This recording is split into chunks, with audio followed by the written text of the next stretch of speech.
start GS Foundation, History, Modern India, and the topic is very simple. As you know, I'm going to be continue as a part second. Name 19th 20th century religious social reforms, widely known Indian Renaissance. भारतीय पुनर्जागरण 19वीं 20वीं सदी में पुनर्जागरण कहिए, धार्मिक सामाजिक सुधार आंदोलन कहिए, तो उसे ही मैं पढ़ाने जा रहा हूं। फर्स्ट पार्ट के तौर पर मैंने आपको राजा राम मोहन रॉय, ईश्वर चंद्र विद्यासागर, हेनरी विवियन डैरेजियो, केशव चंद्र सेन, देवेंद्रनाथ टैगोर, पारसियों में धर्म सुधार आंदोलन जिसे मैंने कहा अहूर मजदा यासन सभा, फिर हमने आपको बताया प्रार्थना समाज, पूना सार्वजनिक सभा, और उसके बाद आखिरी में बताया Jyotirao Govindrao Baba Phule. Now the next is our character sir Syed Ahmad Khan. सुनना है 5-7 अच्छे सवाल। सर सैयद अहमद खान इलाहाबाद से बिलोंग करते थे, जमींदार परिवार से थे और ये अंग्रेजों के यहां नौकरी करते, इन द सेंस ब्रिटिश हुकूमत कह लीजिए या ईस्ट इंडिया कंपनी में नौकरी करते। समय के साथ रिटायर्ड हुए और उन्होंने इस्लाम में जो पिछड़ापन था, भारतीय मुसलमानों में जो पिछड़ापन था, उसको दूर करने के लिए एक मूवमेंट चलाए जिसमें सर सैयद अहमद खान और अन्य लोग जुड़े हुए थे। सर सैयद अहमद खान ने अलीगढ़ नामक स्थान, जो आज हमारे उत्तर प्रदेश में अलीगढ़ है, 1875 में अलीगढ़ एंग्लो ओरिएंटल मुस्लिम स्कूल की स्थापना की।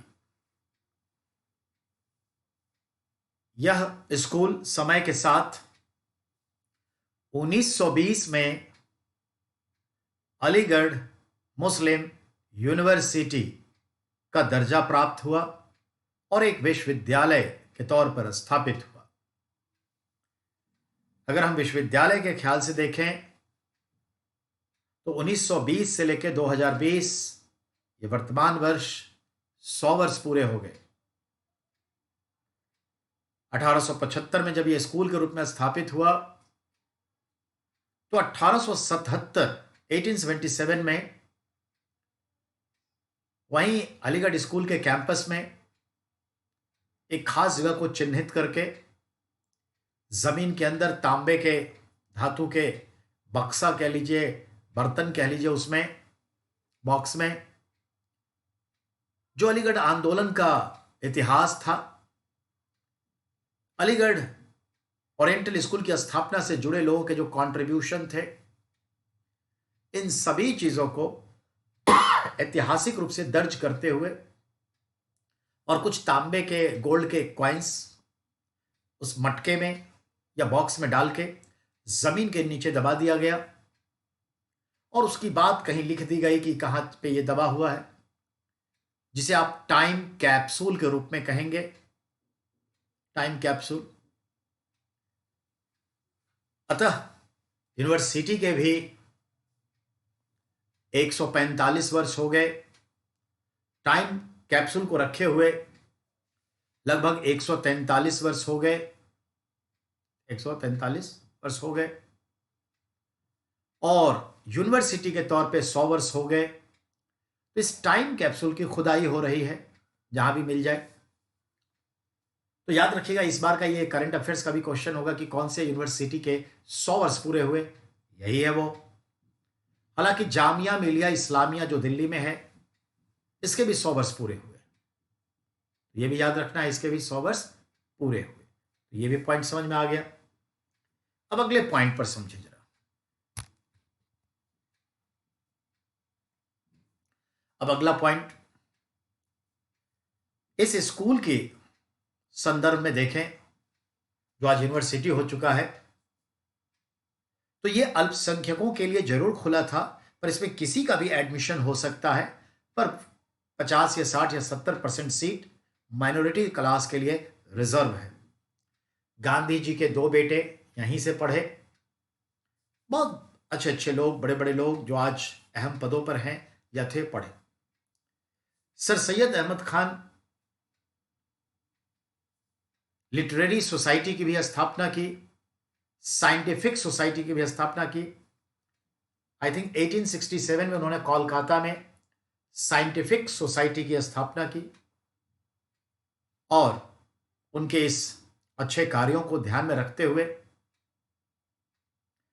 सरोजिनी नायडू ने उन्हें सितारे हिंद कहा। सितारे हिंद कहा। सितारे हिंद का मतलब है हिंद के तारे, star of Hind, Hindustan. Actually एक स्टेटमेंट था सर सैयद अहमद खान का। उन्होंने ये कहा कि हिंदू और मुसलमान भारत माता की 2 आंखें हैं, और वाकई ऐसे ही हमें चलना चाहिए आज भी। ठीक है, तो सरोजिनी नायडू ने कहा आप तो सितारे हिंद हैं। सर सैयद अहमद खान के आगे सर शब्द लगता है जो अंग्रेज ने, यानी ब्रिटिश हुकूमत ने उन्हें सर की उपाधि दी, ब्रिटिश हुकूमत के द्वारा सर की उपाधि। तो ये होगा। तो एक तो इनका ये बड़ा कंट्रीब्यूशन आपने देख लिया। ये इतने तन मन धन से इस्लाम, मानवीयता, अपने समुदाय की सेवा में लगे थे। किसी समुदाय की सेवा करना बुरा नहीं है, इसको पक्षपात नहीं कह सकते। इन्होंने अपनी जमीनें, जमींदारी, अपने मकान धीरे धीरे 2 टुकड़ों में बेच दिए। इन्होंने पहला टुकड़ा बेचा मोतीलाल नेहरू के हाथ से। मोतीलाल नेहरू ने उसे अपना आवास स्थल बनाया इलाहाबाद में, और 1897 में उन्होंने बाकी बचे टुकड़े भी बेचे और मोतीलाल नेहरू ने ही लिए। और उस टुकड़े में मोतीलाल नेहरू ने कांग्रेस का कार्यालय बना दिया इलाहाबाद में, और इस तरह से उन्होंने अपने ये दोनों निवास स्थान को 2 टुकड़ों में बेच दिया, और मोतीलाल नेहरू ने इसे खरीदा। मोतीलाल नेहरू ने इस जगह को नाम दिया, ठीक है, आनंद भवन। इलाहाबाद में यह आनंद भवन आज एक ट्रस्ट है और यह सौंपा गया है। तो आनंद भवन याद रखिएगा, इलाहाबाद में है, जो कभी पहले सर सैयद अहमद खान का था, जिसे खरीद की मोतीलाल नेहरू ने। फाइन। वहीं पर जवाहरलाल नेहरू का जन्म हुआ। पर रिलेटेड को बात को जाने दीजिए। तो हमारे सर सैयद अहमद खान की एक बड़ी, ये जो प्रोस्पेक्ट्स था जो मैंने आपके सामने कहा और सवाल, इसको निकालिए।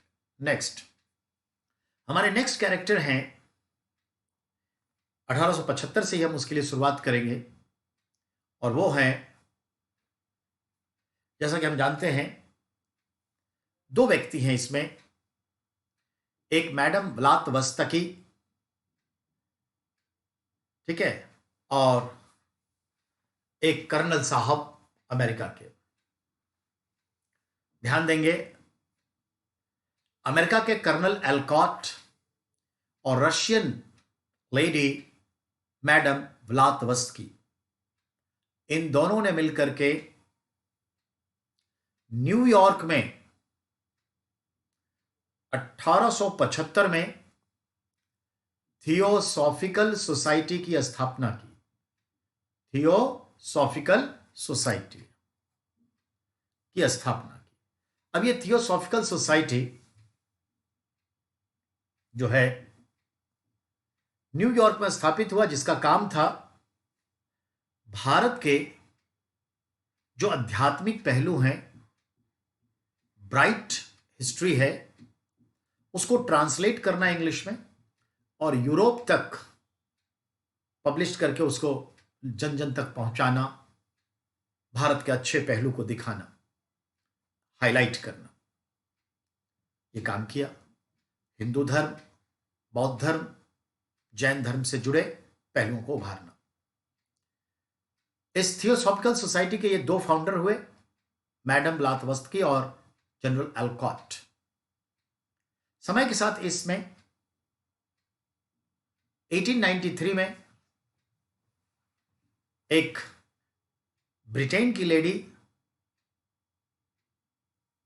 एनी बेसेंट जुड़ गई और एनी बेसेंट को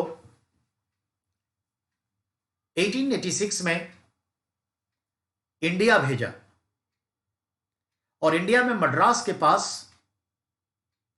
एक नदी बहती है अडयार, और वहां पर एक बस्ती है, छोटा सा सब टाउन अडयार।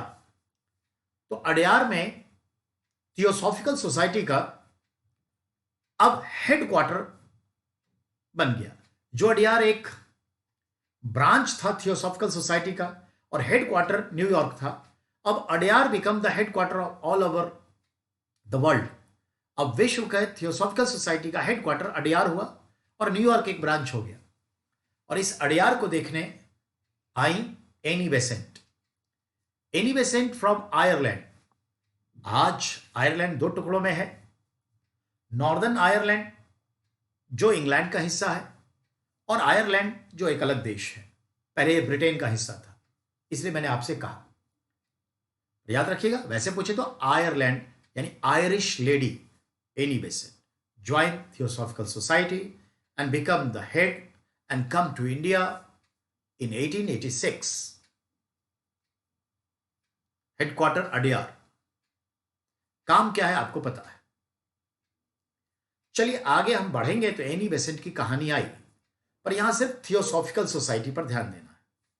सवाल बनेगा, यानी थियोसॉफिकल सोसाइटी की स्थापना किसने की, कब की, where was headquarter, where transfer the headquarter, Any Besant belong from where, and Any Besants become the head of which institution, ये सब। नेक्स्ट, अब उसी 1875 से उठाएंगे एक तीसरे कैरेक्टर को। ये हमारे तीसरे कैरेक्टर हैं Swami Dayanand Saraswati. As you know that, Swami Dayanand Saraswati. Swami Dayanand Saraswati के बारे में सुनिए। स्वामी दयानंद सरस्वती का जन्म 1825 में 1825 आज के गुजरात के मौरवी रियासत में एक ब्राह्मण परिवार में हुआ, जो परिवार एक लैंडलॉर्ड जमींदार भी थे। बचपन का नाम इनका मूल शंकर था। बड़े हुए समझ बनी, पर गरीब जनों का कष्ट, दलितों का कष्ट देखा नहीं गया। ब्राह्मणों के आडंबर को तोड़ते हुए इन दलित अछूतों के उद्धार के लिए निकल पड़े। समय बदला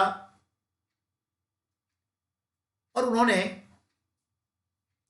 एक धर्म सुधार का आंदोलन चलाया, एक संगठन कायम किया और भी बहुत सारे काम किए। तो सुनिए, आर्य समाज नाम का एक संगठन 1875 में मुंबई में स्वामी दयानंद सरस्वती स्थापित किए और आफ्टर 3 years later 1878 में आर्य समाज की एक शाखा लाहौर में स्थापित हुई। लाहौर में। अब अगली कड़ी में आइए, आर्य समाज क्या काम करता। तो याद रखिए, आर्य समाज क्या काम करता तो समझना है। आर्य समाज संस्था के माध्यम से स्वामी दयानंद सरस्वती ने बहुत सारी ऐसी कुरीतियां जो थी उस समाज में, और कुछ ऐसे थे जो हमारे हिंदू मुसलमानों में मतभेद बने रहते, उन सबको दूर करने का ख्याल किया। तो सबसे पहले उन्होंने किताब लिखी जिसका नाम है सत्यार्थ प्रकाश। हिंदी भाषा में लिखी सत्यार्थ प्रकाश। और यह सत्यार्थ प्रकाश पुस्तक पूरे आर्य समाज के तौर तरीकों, रूल रेगुलेशन, उद्देश्य के ऊपर है। इसीलिए सत्यार्थ प्रकाश को आर्य समाज का बाइबल कहा जाता है, the Bible of Arya Samaj. Arya Samaj के लोग मूर्ति पूजा का विरोध करते थे, करते हैं। हमारे हिंदू धर्म में जो बुराइयां आ गई समय पर और आ जाती है, हम सुधारने की कोशिश करते हैं। तो उन बुराइयों को ध्यान में रखते हुए कई लोग जो हैं हिंदू धर्म से बाहर चले जाते हैं और कुछ लोगों को बरगला के ले जाते हैं ईसाई धर्म में और इस्लाम धर्म में। तो ऐसे हिंदुओं को फिर से हिंदू धर्म में वापस लाना, ऐसे मुस्लिमों को या जो धर्म परिवर्तन कर चले गए, तो वो तभी होगा जब हम हिंदू धर्म में सुधार करेंगे और उनको विश्वास दिलाएंगे कि हम सुधर रहे हैं। तो उन्होंने हिंदू धर्म में सुधार के लिए एक आंदोलन चलाया और जो धर्म से बाहर चले गए लोग थे उनको फिर से अपने धर्म में लाने के लिए आंदोलन चलाया। तो इन्होंने शुद्धि आंदोलन चलाया। शुद्धि आंदोलन यानी फिर से हिंदू धर्म में उसको वापस लाओ। और एक आंदोलन को उन्होंने कहा बैक टू वेदा, यानी वेदों की ओर लौटो। हमारा जो वेद ग्रंथ है उसमें ऐसी बहुत सारी चीजें हैं जो सार्थक है, रिलेवेंट है और हमें अपने कल्चर पे गर्व करना चाहिए। लेकिन वो तमाम चीजें जैसे सती प्रथा है, बाल विवाह है, कुरिमार प्रथा है, विधवाओं की जो परिस्थिति, उस सब को दूर किया, उन सब के अगेंस्ट थे। जो बेहतर चीजें थी उसके सपोर्ट में थे। ये भी समझ में आ गई बात आपको। इन्होंने ही सबसे पहले स्वदेशी शब्द को जन्म दिया, इंडिजीनियस स्वदेशी शब्द को। ये भी बात है। और इनको देखें तो जिस तरह से धर्म सुधार आंदोलन चलाया हिंदू धर्म में, ठीक ऐसा ही एक आंदोलन इनसे बहुत साल पहले, 150-200 साल पहले जर्मनी में मार्टिन लूथर ने चलाया, कैथोलिक ईसाई धर्म में सुधार के लिए। कैथोलिक तो नहीं सुधरे, पर ये उसका विरोध किए और दुनिया की नजर में ये प्रोटेस्टेंट कहलाए। ठीक वैसे ही इन्होंने भारत में धर्म सुधार आंदोलन चलाया। इसलिए दयानंद सरस्वती का एक नाम है Martin Luther of India, Bharat के मार्टिन लूथर। किस लिए है आप समझ गए। वैलेंटाइन सिरोल ने इनको भी अराजकता का जनक कहा, पर यह मायने नहीं रखता, वो तिलक के खाते में जाता है। तो मार्टिन लूथर ऑफ इंडिया इनको कहा गया। ये एक पॉइंट है। स्वदेशी शब्द के जन्मदाता ये हैं। इन्होंने वेदों की ओर लौटो गुरु मंत्र दिया और शुद्धि आंदोलन चलाए। आर्य समाज की स्थापना 1875 में किया। सत्यार्थ प्रकाश किताब लिखी। मूर्ति पूजा का विरोध किया। अब हमारे इस स्वामी दयानंद सरस्वती की मृत्यु 1883 में हो गई, 1833 में। इनके 2 शिष्य हुए जो उन्हीं के समय के साथी थे, और उनके 2 शिष्य में याद रखिएगा, एक शिष्य जिनका नाम था स्वामी श्रद्धानंद, स्वामी श्रद्धानंद, जिनका एक्चुअल नाम था लाला मुंशीराम। तो लाला मुंशीराम उर्फ स्वामी श्रद्धानंद इनके शिष्य हुए। और इनके शिष्य ने 1903 में गुरुकुल कांगरी संस्कृत विद्यापीठ की स्थापना की। आज हरिद्वार से दिल्ली आने की तरफ जब 10, 12, 15 किलोमीटर आगे आएंगे तो एक छोटा सा टाउनशिप आएगा, और टाउनशिप क्या, एक छोटा सा स्थान है कांगरी।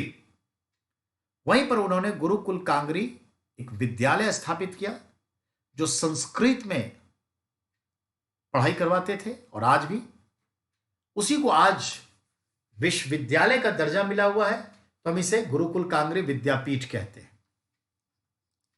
यह भी हकीकत है कि इस विद्यापीठ के अब तक जितने भी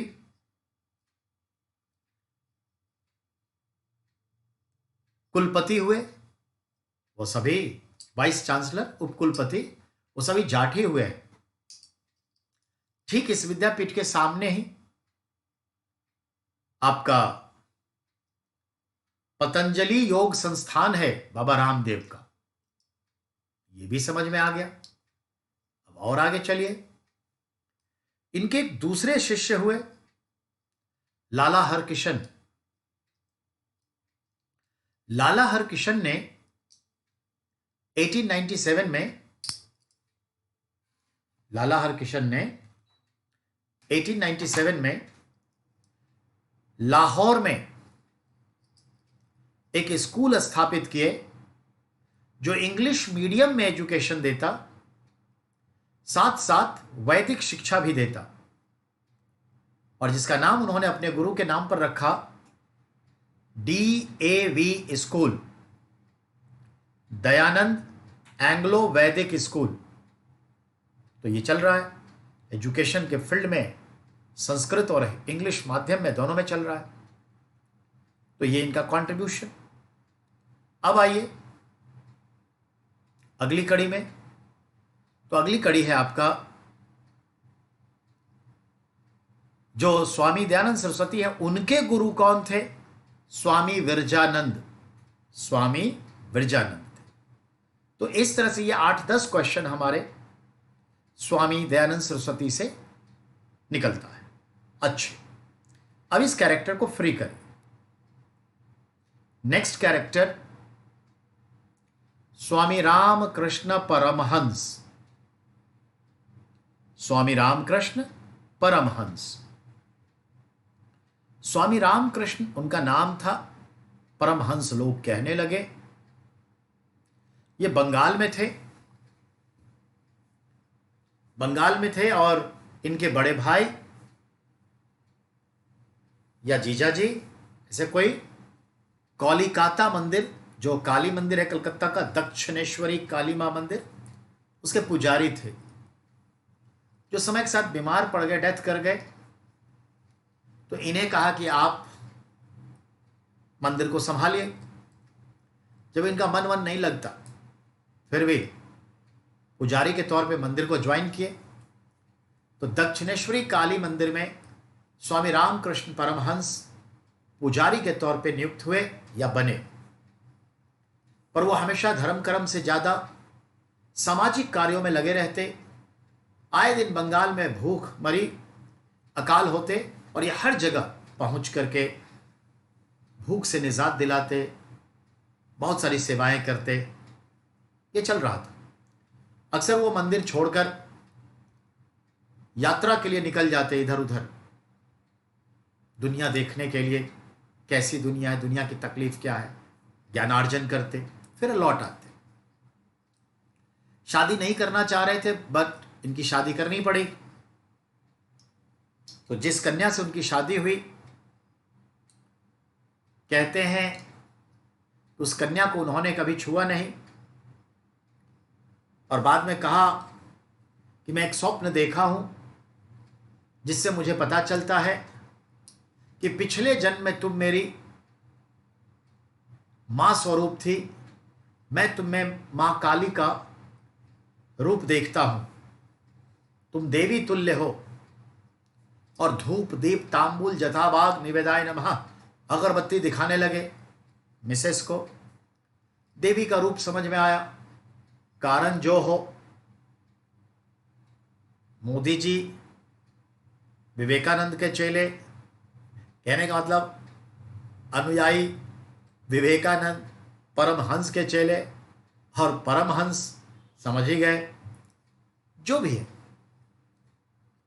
तो ये हुआ।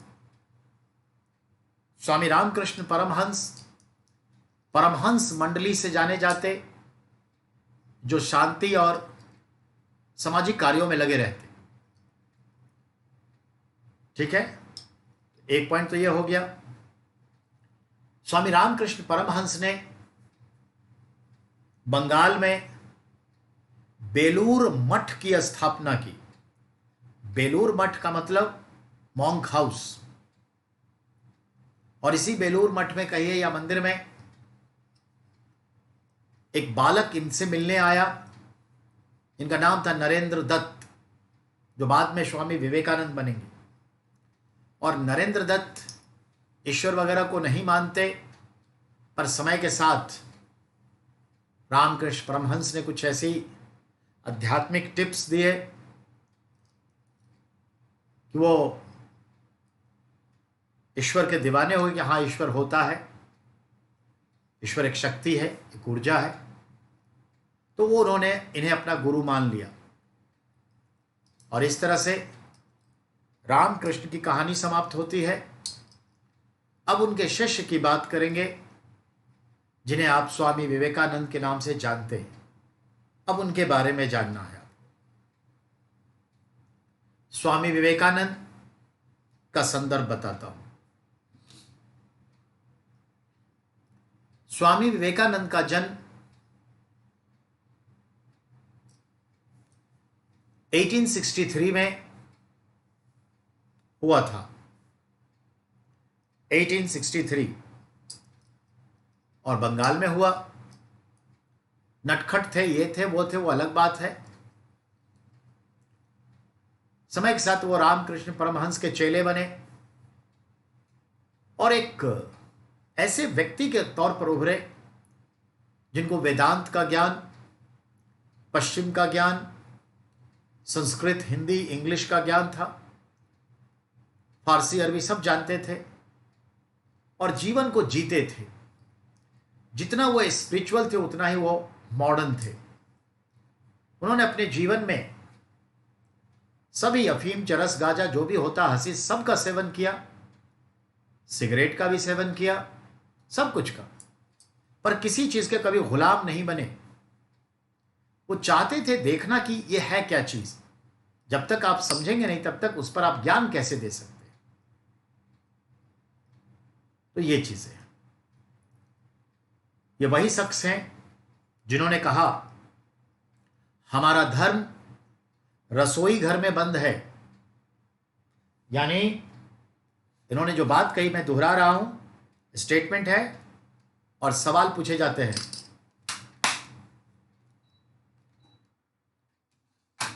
समझिए स्वामी विवेकानंद ने क्या कहा। उठो, चलो और तब तक नहीं रुको जब तक मंजिल हाथ ना लग जाए। एक तो ये। दूसरी बात उन्होंने कही कि हमें उस धर्म में विश्वास नहीं है जिस धर्म में विधवाओं के आंसू ना पोंछे जा सके, नंगों को वस्त्र ना मिले और भूखे को रोटी ना मिले। रोटी, कपड़ा पे ध्यान दिया और विधवाओं की तकलीफ, स्त्री की दशा, जेंडर इक्वलिटी पे ध्यान दिया। तो ये बात उन्होंने कही और ये स्टेटमेंट आता है। इनके चरित्र में पश्चिमी सभ्यता की मॉडर्निटी, लिबर्टी और पूर्वी भारतीय सभ्यता की आध्यात्मिकता दोनों थी। इसलिए इनको पूर्व और पश्चिम की संस्कृति का मिश्रण कहा गया है। He was mixture character of Western Eastern spirituality societies. He considered modern sage of India. इन्हें भारत का आधुनिक ऋषि कहा गया है। यह भी सही। अब इनके दूसरे पहलुओं को छुएं। स्वामी विवेकानंद नरेंद्र दत्त के रूप में जाने जाते। एक बार 1893 1893 में अमेरिका के शिकागो शहर में वर्ल्ड स्पिरिचुअल कॉन्फ्रेंस का आयोजन हुआ। विश्व आध्यात्मिक सम्मेलन, शिकागो, यूएसए। आज के राजस्थान के खेत्री नाम के जगह के राजा थे अजीत सिंह। तो खेत्री के राजा अजीत सिंह ने स्वामी विवेकानंद से कहा, यू हैव टू गो, आपको वहां जाना चाहिए। बहुत खूब। स्वामी विवेकानंद गए और अमेरिका में ठहरे अपनी एक महिला शिष्या के यहां। इनका कैरेक्टर बहुत लाजवाब था, अच्छे अच्छे लोग इनके सानिध्य में रहना चाहते। तो उनकी शिष्या का नाम था मैडलिन अल्ब्राइट। और मैडलिन अल्ब्राइट जो थी ने उनको सजेस्ट किया, you have to go in spiritual conference, you must be keep your effective name. And she suggest Swami Vivekananda. तो स्वामी विवेकानंद नाम तभी उन्होंने धारण किया और 11 सितंबर 1893 को इस सम्मेलन में उन्होंने जो स्पीच दिए, अपने एक्सप्रेशन, अपने विचार रखे, अभिव्यक्ति, उसके लिए इनको शब्द दिए गए थे शून्य। You have to speak on zero. Definitely he was a great scholar, the symbol of India's culture and scholarness. उन्होंने बहुत सारी बात कही, but in shortly you have to understand, मैं अपनी तरफ से बता रहा हूं, उन्होंने जो कहा वो तो है ही, पर शून्य क्या है? हम और आप अपनी मां के कोख से जब हमारी जाइगोटिंग हो रही थी, ओवल एंड स्पर्म का, वो एक वैक्यूम कंडीशन था। वो पल जीरो था, शून्य था, वैक्यूम था, निर्वात था, जब हम आने वाले थे, जुड़ने वाले थे। यानी हम शून्य में हमारा बीजारोपण हुआ, हम सबका हुआ। शून्य में ही हम पलते बढ़ते रहे। 9 महीने के बाद इस धरती में आए, जो एक शून्य ही है, गोल ही है। सृष्टि का जन्म ही शून्य से होता है। भूखों के लिए शून्य का मतलब रोटी है। एक कवि के लिए शून्य का मतलब चांद है। फांसी का इंतजार करता हुआ एक व्यक्ति को शून्य का मतलब फांसी का फंदा है। कष्ट झेलती वह नारी जो रोज आत्महत्या करने की सोचती है, उसके लिए शून्य वो मौत का कुआं है, वो फांसी का फंदा है। यह है शून्य।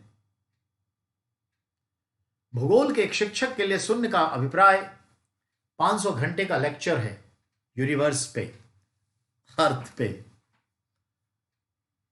शून्य बहुत कुछ है। जीवन में कुछ उपलब्ध नहीं हुआ, वो शून्य है। और जीवन में बहुत कुछ उपलब्ध हुआ तो कई शून्य हैं।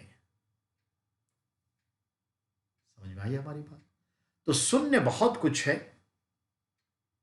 सृष्टि एक शून्य में है, तो शून्य का बहुत अर्थ है, zero. So this is the reality. ऐसा इन्होंने बोला होगा, मुझे नहीं पता, या बोला हो या नहीं मुझे नहीं पता, मैं अपनी तरफ से बात बता रहा हूं, शून्य है क्या। You know sister and brother से उन्होंने शुरुआत करी, बहुत सारी बात करी, लोगों को अच्छा लगा, और इस तरह से एक सवाल बना जिसका आंसर यह है, स्वामी विवेकानंद पहले भारतीय थे जिन्होंने पूरब के अध्यात्म से पश्चिम के लोगों को परिचय करवाया।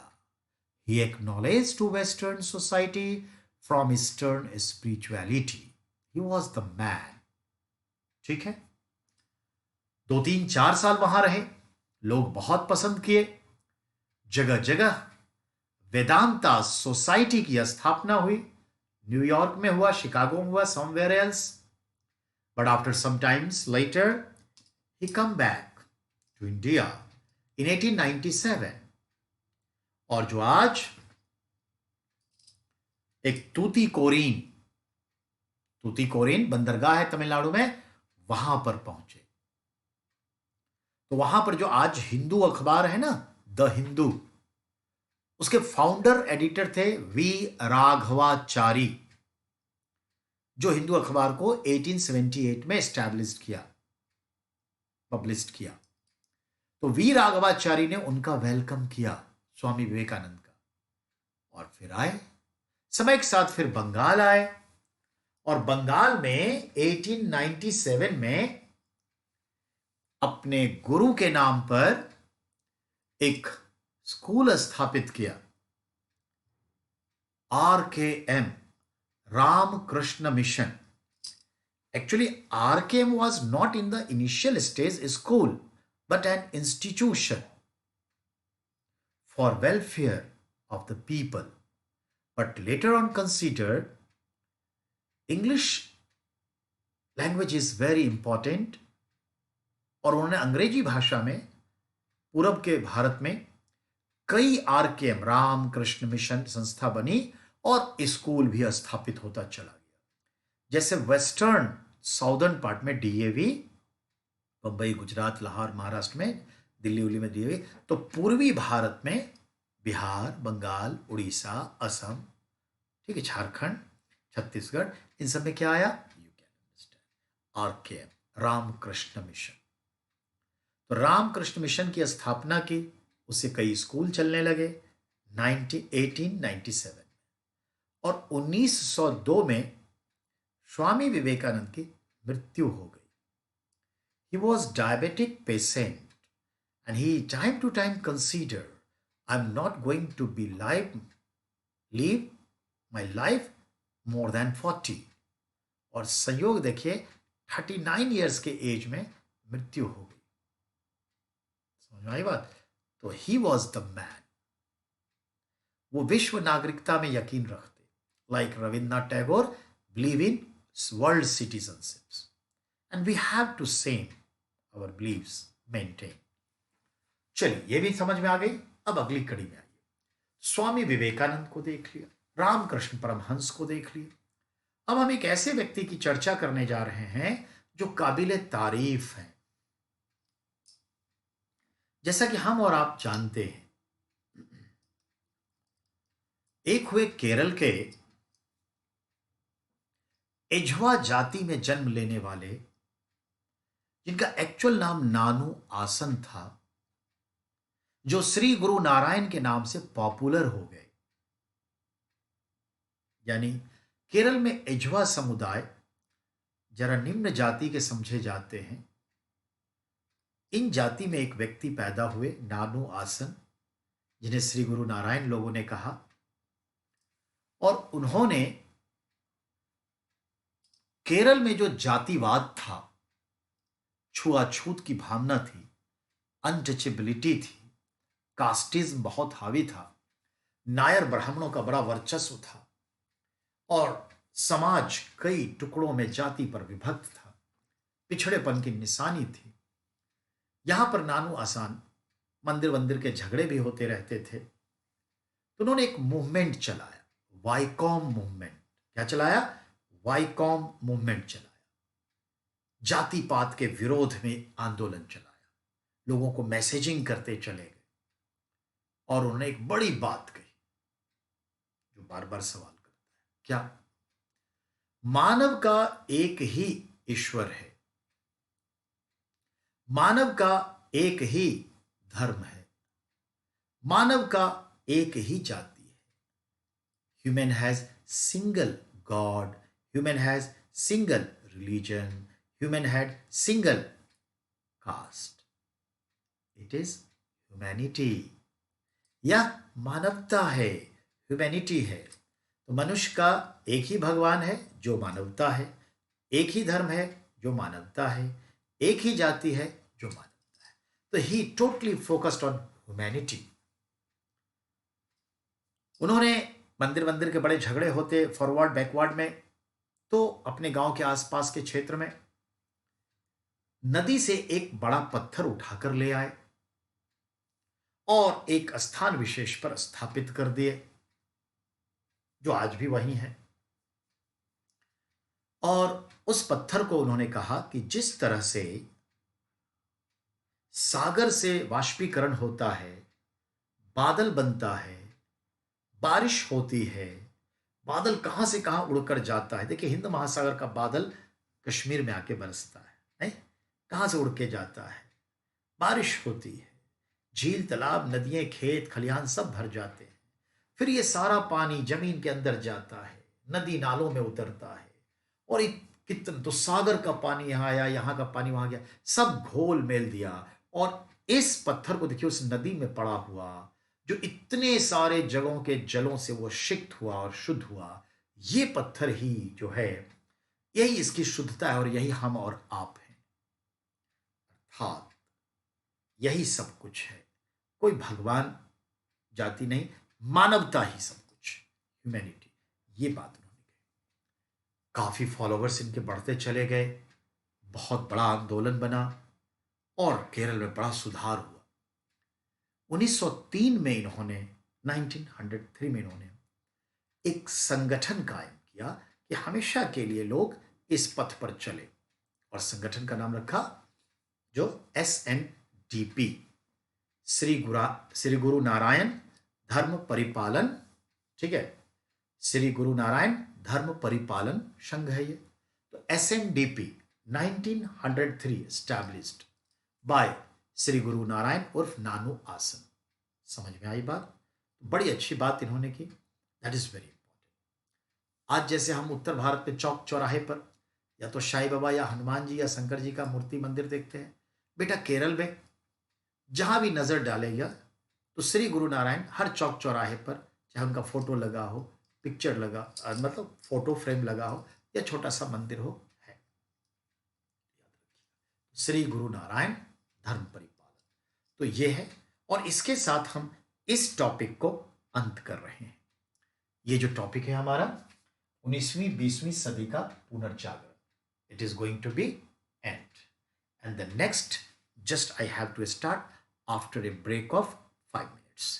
तो 5 मिनट के ब्रेक के बाद हम शुरुआत करने जा रहे हैं। जो टॉपिक होगा आपका, वो हम टॉपिक आपको बताते हैं। देखिए, मॉडर्न इंडिया के टॉपिक में एक रीजनलिज्म है, हो गया। 1857 है, वो हो गया। गवर्नर जनरल इंपॉर्टेंट है अपनी, हो गया। अब है जो ये चीजें, वो भी आपका हो गया। अब सवाल है, तो अब क्या बचा? तो अब जो 2-3 आइटम हैं, एक तो होता है रिवोल्यूशनरी मूवमेंट, यानी भारत में क्रांतिकारी गतिविधियां, हम वही बताने वाले हैं। ये आधे घंटे का खुराक है, समाप्त हो जाएगा। तो आज हम बात करेंगे भारत में क्रांतिकारी गतिविधियां, और इसके बाद जो नेक्स्ट बात करेंगे कल, वो आपका टॉपिक अलग होगा। ठीक है, तो चलिए 5 मिनट का हम ब्रेक ले रहे हैं आपसे।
Okay, come back.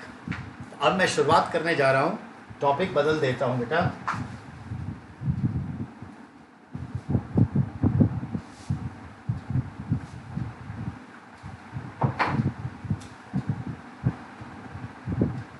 अब टॉपिक है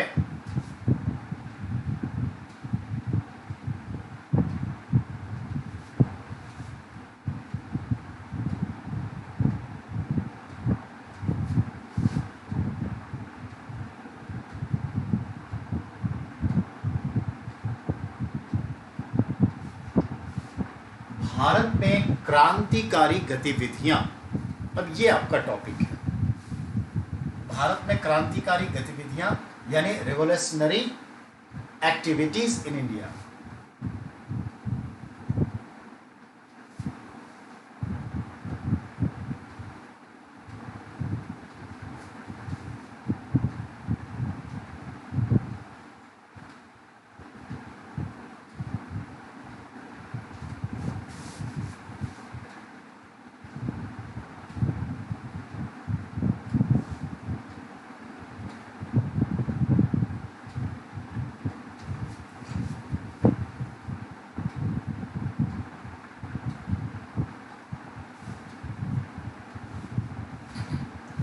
भारत में क्रांतिकारी गतिविधियां, रिवोल्यूशनरी एक्टिविटीज इन इंडिया, इसके तहत 1897 एडी से लेकर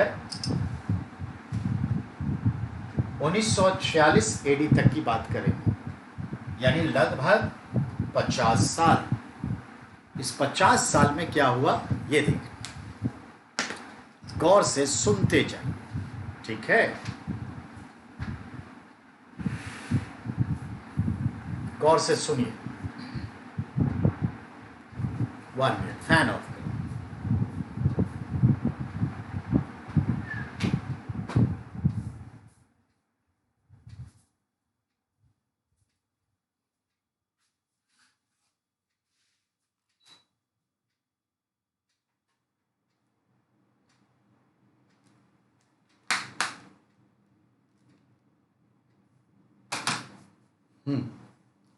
बेटा सुनना है गौर से। 1885 में कांग्रेस की स्थापना हुई और अगले 20 वर्ष तक 1905 तक first phase as a Congress party के जो लीडरशिप थी, जो मोस्ट ऑफ लीडरान मेंबर थे, जैसे उमेश चंद्र बैनर्जी, दादा भाई नौरोजी, बदरुद्दीन तैयब, फिरोज शाह मेहता,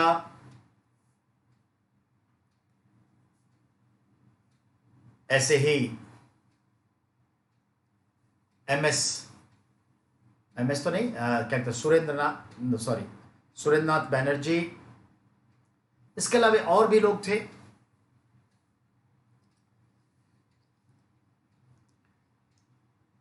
ठीक है, ये सभी क्या कहलाते थे? लिबरल, नरमपंथी, जिनका एक मकसद था और ये सोच था या चालाकी कह लीजिए कि ब्रिटिश महारानी या महाराजा अच्छे हैं पर उनके जो प्रशासक हैं भारत में वो गंदे हैं, वो हमारे साथ न्याय करेगी, ये न्याय करने नहीं दे रहा है। तो इन लोगों का काम था एप्लीकेशन देना, याचिका देना, प्रार्थना करना, ठीक है, और इस तरह से छोटे मोटे सुधार के लिए राजी करना। पर 20 वर्ष इन लोगों ने लगा दिए, मांगी थी रोटी घुटने टेक कर, मिले पत्थर। हम नहीं कहते, लाला लाजपत राय कहते। तो ये सब जो थे नरमपंथी, इनका अचीवमेंट कुछ नहीं रहा ज्यादा, पर हां कांग्रेस स्टेबल रही, एक बड़ा अचीवमेंट था। इनकी पॉलिसी एग्रेसिव नहीं थी, लिबरल थी, झुक के विनय से, पर कुछ ज्यादा हाथ नहीं लगे। ऊपर से बंगाल का विभाजन हो गया, यह आग में घी का काम किया क्रांतिकारियों के लिए। 1897 में पुणे में प्लेग बीमारी फैल गई, जिसमें कोई खास असर नहीं हुआ। लेट से एक्शन में आए, कई लोग मरे, तो गुस्से से हम आग बबूला हो गए। हमारे कई क्रांतिकारियों को मौत की सजा सुनाने वाला किंग्सफोर्ड जज, उसको हमने निशाने पर ब्लैकलिस्ट करके लिया कि उसको मारेंगे।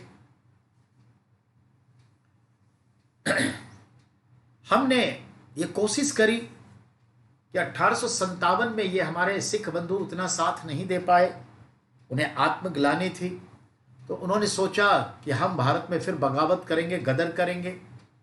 गदर पार्टी की स्थापना की थी सैन फ्रांसिस्को में, और भारत में कामागाटा मारू जहाज से आए कि हम लड़ाई करेंगे। भले असफल हो गया, पर अंदाज वो था।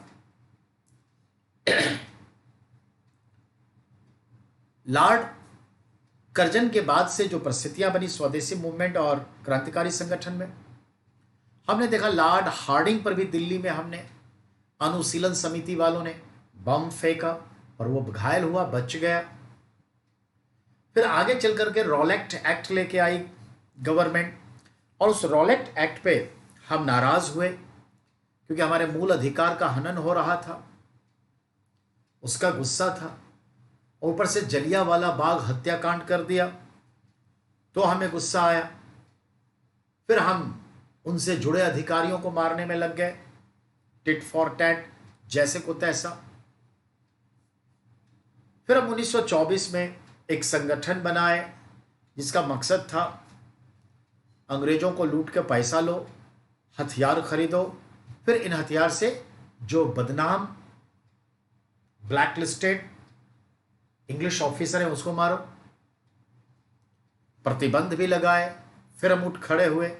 फिर 1928 में हम नए पार्टी के साथ आए, और फिर हमने लाला लाजपत राय के जो मौत के कारण बने एसपी सैंडर्स, उसकी हत्या की। फिर उसके बाद हमने पब्लिक सेफ्टी बिल के अगेंस्ट 1929 में सेंट्रल असेंबली हॉल में लो इंटेंसिटी का बॉम्ब थ्रो किया, फेंका।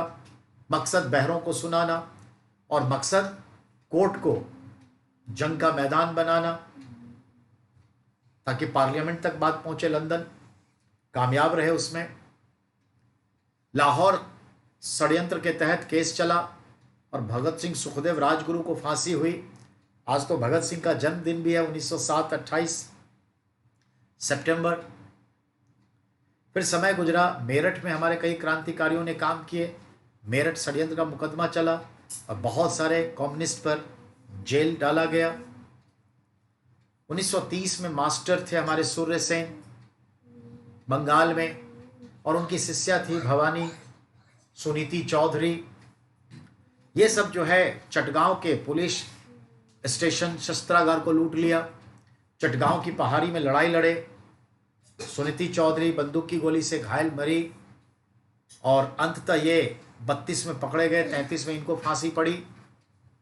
तो चटगांव शस्त्रागार लूट भी हुआ।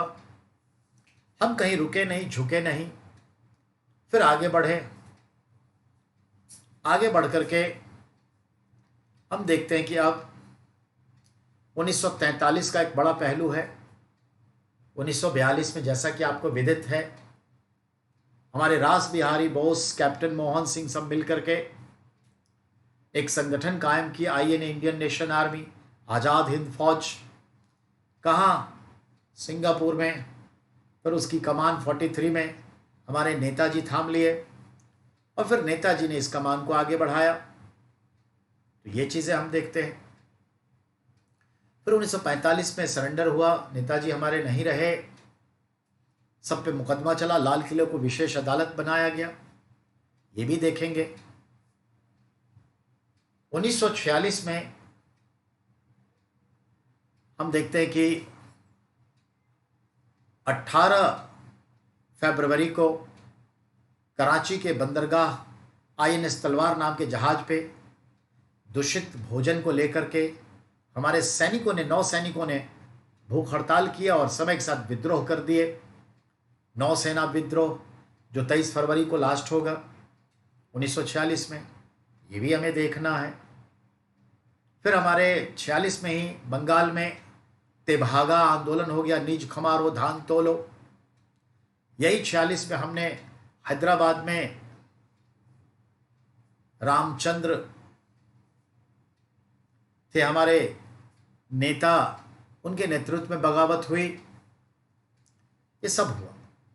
और इन सब क्रांतिकारियों की जो बैकबोन डेवलपमेंट हुआ, लाल बाल पाल, लाला लाजपत राय, बाल गंगाधर तिलक, बिपिन चंद्र पाल,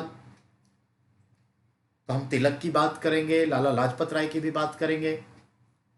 तो बिपिन चंद्र पाल, लाल बाल पाल, सुरेंद्रनाथ बैनर्जी, ये सब, सुभाष चंद्र बोस, नरेंद्र दत्त, जयप्रकाश नारायण, ये सब गर्मपंथी कहलाए, एक्सट्रीमिस्ट, और वो लोग क्या है, लिबरलिस्ट। तो वो धाराएं थी, उस पर बात करेंगे।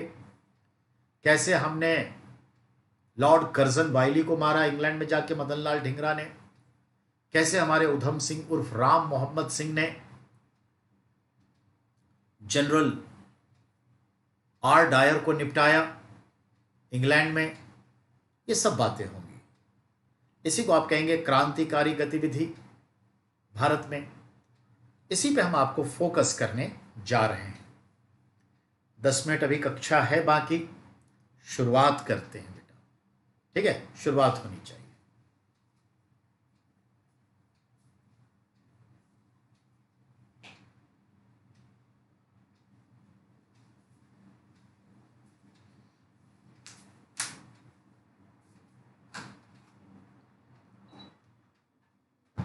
ध्यान से सुनिए।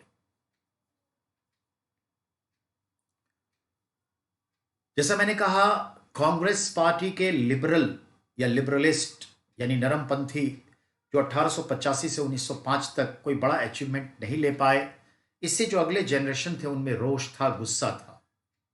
गुस्सा वाजिब था, कई कारण भी थे। तो ये टिट फॉर टैट के लिए अगला जनरेशन तैयार थे।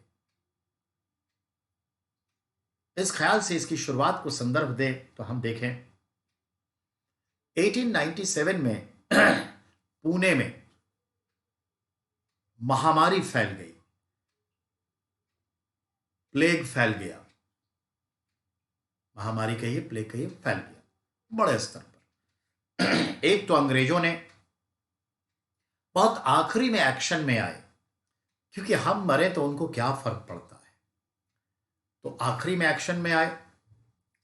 एक्शन में आने पर वहां के दो डॉक्टर, डॉक्टर रैंड और डॉक्टर एमरहर्स्ट, डॉक्टर रैंड और डॉक्टर एमरहर्स्ट, इन दोनों को प्लेग ऑफिसर बनाया गया था, प्लेग ऑफिसर, और उनके नेतृत्व में इलाज शुरू हुआ। इंजेक्शन लगाया जाता था। और थे अंग्रेज, उस टाइम में महिला नर्स और महिला डॉक्टर की कल्पना आप नहीं कर सकते। तो हम हिंदू थे, हमारे घरों में घुसते थे, क्योंकि प्लेग को कंट्रोल करना है, जैसे कोविड के लिए जबरदस्ती की जा रही है। इस कंट्रोल के तहत इंजेक्शन लगाया जाता, हमारी बहू बेटियां भी होती, तो एक धारणा बनती ये क्रिश्चियन है, 7 समंदर पार का है, हमारी बहू बेटियों के घर में प्रवेश कर रहा है, छू रहा है बदन, इंजेक्शन लगा रहा है। ये सब प्रॉब्लम थे। लेकिन असल गुस्सा क्या था, बहुत लेट से वो एक्टिव हुए और हम बहुत ज्यादा संख्या में हताहत हुए, मृत्यु को प्राप्त हुए। गुस्सा इस बात का था। रैंड और एमरहर्स्ट की हत्या पुणे के चापेकर बंधु ने कर दी। 2 भाई थे, चापेकर टाइटल था। तो चापेकर बंधु ने पुणे के प्लेग अधिकारी डॉक्टर रैंड और डॉक्टर एमरहर्स्ट की हत्या कर दी गोली मारकर। 1897 It is considered the first revolutionary activity in India. Bharat में पहला क्रांतिकारी घटना, इसे ही माना गया। Point clear?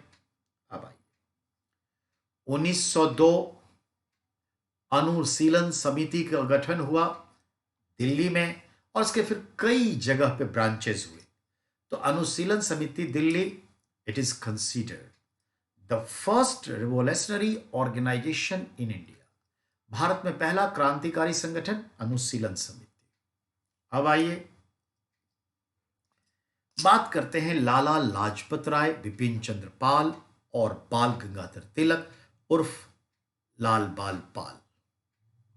बिपिन चंद्रपाल गर्मपंथी थे, एक्सट्रीमिस्ट थे, बंगाल से थे और बंगाल में नेशनलिज्म को पुश अप आगे बढ़ाने का काम बिपिन चंद्र पाल ने किया। जाने दीजिए, पंजाब में लाला लाजपत राय ने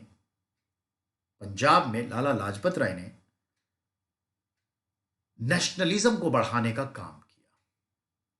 लाला लाजपत राय फाउंडर ऑफ, याद रखिएगा, founder of Punjab National Bank. Lala Lajpat Rai Punjab Kesari अखबार से रिलेटेड तो बैंकर हैं, मीडिया पर्सन हैं और गर्मपंथी समाज सेवा राजनीतिज्ञ हैं। लाला लाजपत राय को हम कहते हैं, हम आप पंजाब केसरी, ये भी क्लियर है। लाला लाजपत राय ने साइमन गो बैक के आंदोलन में लाहौर में नेतृत्व किया। लाहौर में अक्टूबर का महीना, पुलिस अधिकारी सैंडर्स ने उस जुलूस में लाठी चार्ज की आज्ञा दी, लाठी भांजने की, भीड़ को तितर बितर करने की। उस लाठी चार्ज में लाला लाजपत राय मृत्यु को प्राप्त हुए, लेकिन कैसे? घायल हुए अक्टूबर में। हॉस्पिटल में नवंबर 17 तारीख को मृत्यु को प्राप्त हो गए 1928। तो 1928 में अक्टूबर में घायल हुए और फिर 17 नवंबर को डेथ कर गए। मरते हुए उन्होंने एक संवाद कहा था, डायलॉग, मेरे शरीर पर पड़ी लाठी की हर एक चोट अंग्रेजों के ताबूत की आखिरी कील साबित होगी। ये बात दैट्स गुड, आखिरी कील साबित। इनके 3 चेले थे, भगत सिंह, सुखदेव और शिवराम राजगुरु। चेले तो कई थे, ये 3 कसम खा लिए कि within month have to kill who is responsible of our leader's death, even killing, was SP Superintendent of Police Lahore Sanders. तो उसको निशाने पे ले लिया, ढूंढ रहे थे पर मौका नहीं मिला और 17 दिसंबर महीने का आखिरी दिन आ गया, जो उनके वचन थे इन तीनों के। अब उन्होंने रिस्क लिया और कहा जैसे भी हो घेर के मारेंगे।